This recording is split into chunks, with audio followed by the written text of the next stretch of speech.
Good morning everyone. চলে এলাম বুধবারের মেনু নিয়ে, বুধবার ব্লকের মেনু নিয়ে। আপনারা সবাই কেমন আছেন জানাবেন কমেন্টসে। আর আজকে আপনাদের কি রান্নাবান্না হয়েছে সেটাও প্লিজ কমেন্টসে বলবেন। আর ভিডিওটা ভালো লাগলে একটা ছোট্ট করে লাইক করে দেবেন, শেয়ার করে দেবেন। অনেকেই বলে যে দুটো প্রাণী থাকে, দুজন মানুষ, তোমরা বাসি খাও। বাট না, আমরা বাসি খাই না, আমরা যা খাই ফ্রেশ খাবার খাই। ঠিক আছে, খুব জোর হলে একদিনের খাবার খাই, বাট বাসি খাবার আমরা খাই না।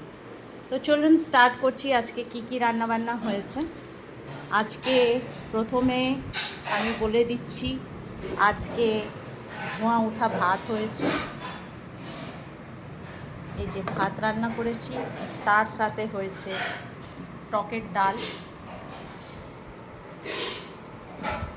আম দিয়ে টকের ডাল করা হয়েছে। তার সাথে হয়েছে, আমার বর খুব খেতে ভালোবাসে এইটা, আমের চাটনি। আর তারপরে আমি ফুলকপি দিয়ে মাছের ঝোল করেছি, কাতলা মাছের ঝোল ফুলকপি দিয়ে করেছি। আদা বাটা, জিরা বাটা, কাঁচা লঙ্কা বাটা দিয়ে ফুলকপি দিয়ে মাছের ঝোল করেছি। আর হচ্ছে মুড়ো ঘন্ট রান্না করেছি। তো এই আজকে আমি রান্নাবান্না মেনু করেছি। আর বলবেন যে ব্রেকফাস্টে কী খাবো, ব্রেকফাস্টে কালকে অনেক ওটসের খিচড়ি বানিয়েছিলাম, ওটাই আছে, ওটাই আজকে ব্রেকফাস্টে নিয়ে যাব। আজকে রান্নাবান্না, ফ্রেশ রান্নাবান্না এই করা হয়েছে। আপনাদের কি রান্নাবান্না হয়েছে কমেন্টসে জানাবেন। অ্যাকচুয়ালি কি আছে না,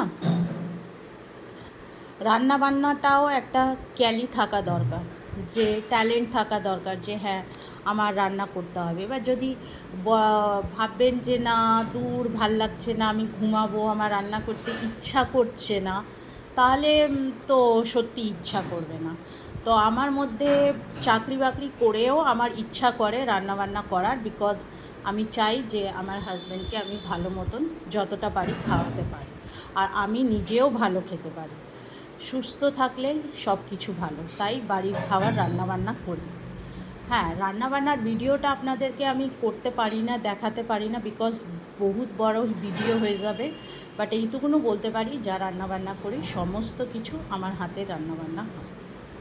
তো ফ্রেন্ডস, চলুন, অনেকগুলো গল্প শেয়ার করে দিলাম।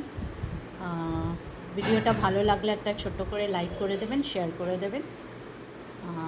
সুস্থ থাকবেন, ভালো থাকবেন। Thank you everyone.